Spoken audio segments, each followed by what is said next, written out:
So we know you as the correct me if I'm wrong, was it Zombies Alert? Yeah, yeah, yeah. Okay.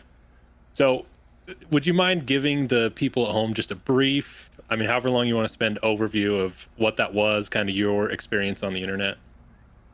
I mean, yeah, my thing with that, like, I think the zombie community kind of took that out of proportion a little bit. It started off as like a parody, right? Like the whole idea of like doing Drama Alert, but like zombie style. It was something like we joked about, like, I'm actually going to try to do it and try to like kind of create the show based on like a zombies newsfeed, kind of like what we had with called Zombies HQ at the time, right? But more of like how do I say it? I don't know. Try to make it a little more exciting, right? Than just showing like gameplay on the screen and things like that.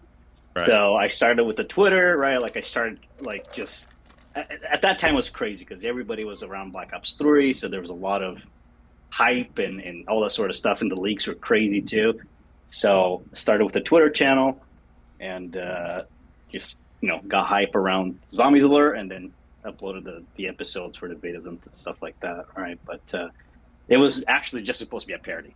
It was not supposed to be about drama, and I think I've said it 100 times. Like when people were like freaking out, it's like this is not about drama. This is about just a zombies news show, just kind of like what we had with Keemstar for like regular YouTube news, but people took that out of proportion, obviously. Yeah. So and yeah, I think that the rest is history, right? But for the few episodes that I did, it was quite fun. I mean, it was like I said at that time, Twitter was crazy, so it was really awesome to be able to see that.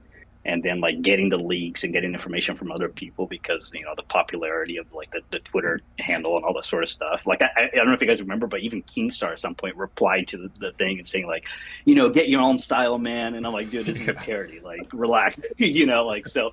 It like I said, it was quite fun. But I think with the decline of like zombies in general, I think it's everything just went downhill. I guess you know. Yeah. Yeah. So, previously before Zombies Alert, though, you did kind of just like mostly zombies live streams and miscellaneous videos to do with the mode. Is content creation like completely like out of your life now, or is that something you think you'd go back to?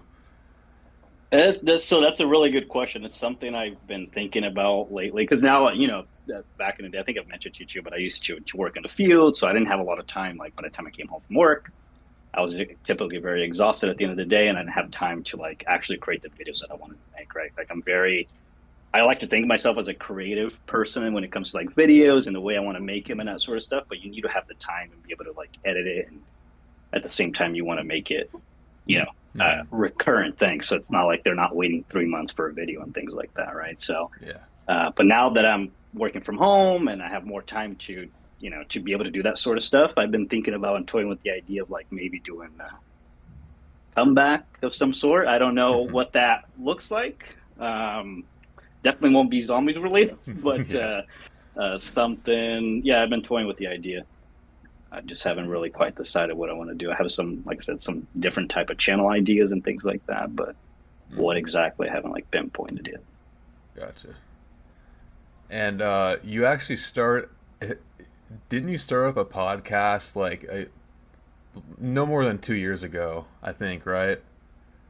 Yeah, yeah. No, I've done many podcasts at this point. Like I actually love podcasting, right? So like Hmm. podcasting, and I think they've had a resurgence over the past like 5 to 10 years, right? So it's everywhere now. Everybody has a podcast. Hmm. But yeah, I've done it many times. The main thing with that too is also consistency, right? Like you have to take the time every week, make sure you go through it, and that's just true with like any type of creation, right? You have to make sure you're dedicating, and putting that time into to what you want to do. So, Yeah. uh, so yeah.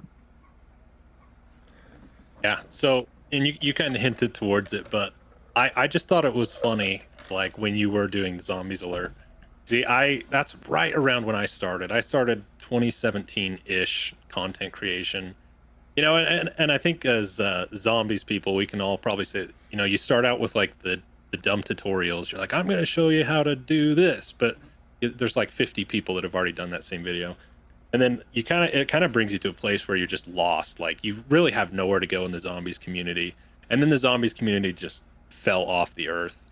and now we Yeah. have whatever, the people that watch Noah J's videos, and then that's, the people that clown on Mr. Dalek JD, and then that's pretty much it.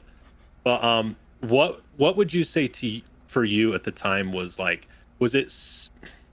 Because I've always wondered about, like, say Keemstar or someone, having something just pop off like that. What does it feel like to have something just go crazy like that, like just gain popularity overnight? Is it surreal? See, that's the thing with the zombies lore thing. I wouldn't say overnight. Like, if I recall correctly, I think it took me like 2 to 3 months before I even dropped the first episode, and I was Okay. just daily on Twitter. Like, I don't know how it happened so quickly. I think again because of the popularity of Black Ops 3 and everything like that. But I remember just being very consistent on the Twitter, the Zombies Lore Twitter handle, right? That I even ended up getting banned because most of the big YouTubers were like reporting the channel because like I was putting the leaks with the emojis. I don't know if you guys remember all that shit, right? Like the emoji leaks and all that sort of stuff. So I remember the last tweet on that account. It was like a Mr. Waffles that he had like a turtleneck or something like that. And I said, "Oh, this guy looks like a demonetized Steve Jobs," and that's when I got my account suspended. It was just like a joke, right? Like I feel like I see a lot more stuff on Twitter than that, but like again, it was just I don't know. I guess it was a period in time where the hype and the game was so good that everybody was just into Call of Duty, right? And I don't know if we'll ever have that again.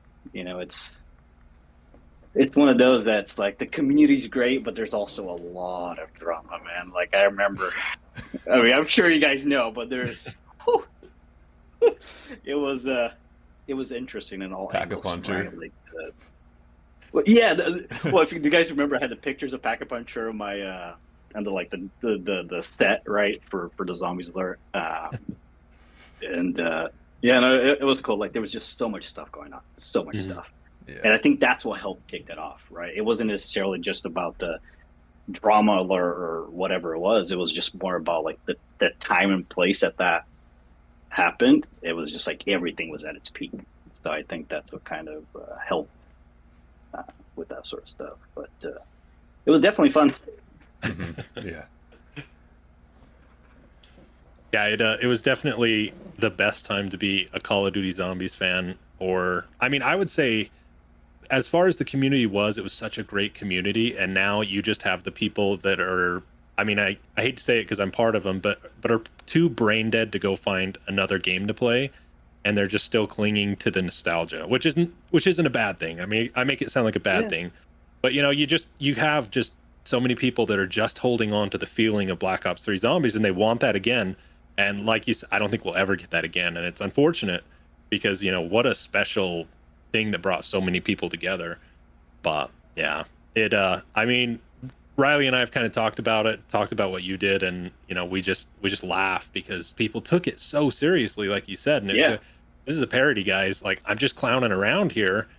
And even Yeah. the fact that Keemstar was upset that you had stolen some of his glory, I guess you would call it. I don't know. He takes himself pretty seriously, but yeah. Yeah, and like I took it as like like man, if Keemstar's seeing this stuff, and we're like a small little community in a grand scheme of YouTube, right? Like I'm doing something right, kind of thing, right? Like so that's what kind of like I said, like everything kind of fell off at the same time where it was really fun to do, but it was a lot of work, right? Because you had to be on camera, you had to kind of like, and that's what I'm saying, like going back to like making and producing the videos it was kind of a pain in the ass. It was fun, but it's a lot of work, you know.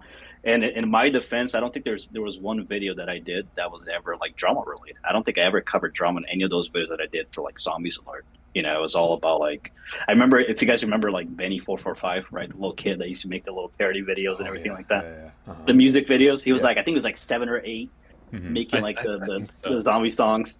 I remember I had him on like one episode of like the mixtape or whatever. So like it was really fun. Like I said, I like looking back at it, I can only think of like the fun times that I had making that sort of stuff and being on Twitter and doing the emojis and all that sort of stuff. But it was definitely a time and place. One of my favorite times from when you're making content was ZWC2 when ZWI was happening, and I think you were covering when like Turbo was like bodying his straw poll votes or whatever, and then Pack a Puncher was being Pack a Puncher, and then you wrote a diss track on him. or like some kind of like dissing video, because I specifically No, yeah, remember yeah. one where you're like hitting a punching bag with his face taped to it. Yeah. Yes. So that was the ZWI. Because remember on the second year, you had to make for smaller creators, you had to make a video of why you should be picked to be part of the competition. That's right. And the issue I had with that, and nothing against Turbo, right? He made a great video. Like there was a lot of people that made really cool videos, but the issue, and I think that's what I addressed in one of the videos that I made at the time during the competition, is it became a popularity contest, right? So like you had the big YouTubers saying, "Oh, go vote for whatever," and like that, it kind of took away from the competition of being like, "Hey, you might not know these people, you just have to choose out of whatever it was, choose what the best video was, and all this sort of stuff." So even that again, like it became drama related, but it wasn't like necessarily like I wasn't mad at anyone. I was just frustrated about like I spent time on making my video just like many other people did, and it became all about like, oh, shout out to this guy, go like his video so he can get up on the poll. So it wasn't like necessarily botting, but again, it became a popularity contest and not what we signed up for, right? Because if you recall, like you had to pay for your ticket, you be able to submit it, and all that sort of stuff. So it was frustrating how it was handled, right? So again, nothing against the people on it, is just the way they handled it was not ideal, and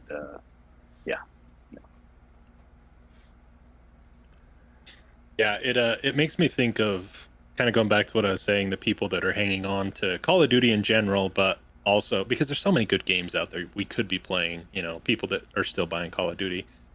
But I don't know, did you guys see what Ninja said this last week about Call of Duty? No. What happened? I did. Do you remember exactly? Do you remember exactly what he said? Because I'd be paraphrasing. I'd probably butcher it. He says something in the terms of like, people that are still buying Call of Duty at full price and playing the same damn game we've been playing for 10 years are stupid, basically, is something along those lines. And people are getting up in arms, but he's right.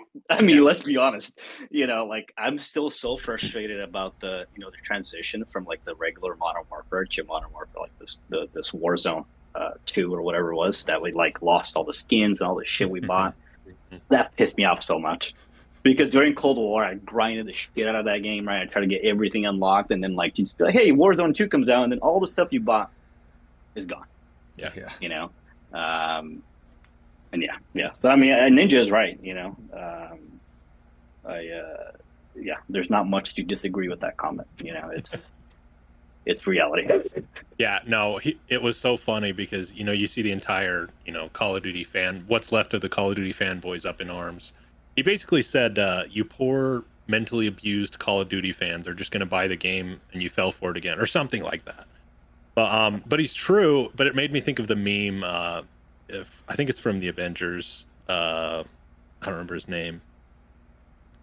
But the meme where he's like, "It's true, but I don't like it." That's what it made me think of. And it's unfortunate, but anyways, we don't have to talk about Call of Duty anymore. It's a very well abused topic on this show. Yeah. So, but sorry. I'm going back to it. I have one more question. So besides zombies just completely falling off, was there anything that like kind of made you decide to get away from it, just moving on, or what was your decision on that? No, I mean at the time I was like moving, so like I've been going back and forth from like Nevada to California, so like I was moving, and there was a lot of stuff going on, personal life and everything like that too. I was just getting out of a relationship. I just was not in the mindset to be making content, so that's why I kind of just like stepped out of just making it and streaming it in general. And yeah, I mean, I don't think there's anything necessarily that led to just like, hey, I don't want to do this again. It was just like I just don't have it in me or have the time right now to do this stuff. But like I mentioned, it's always been something that in the back of my mind, I'm like, hey, I have some ideas of what I want to do. It's just a matter of like executing those ideas, making it happen. So yeah, we'll see. Well, that'd be awesome. Let us know. Yeah.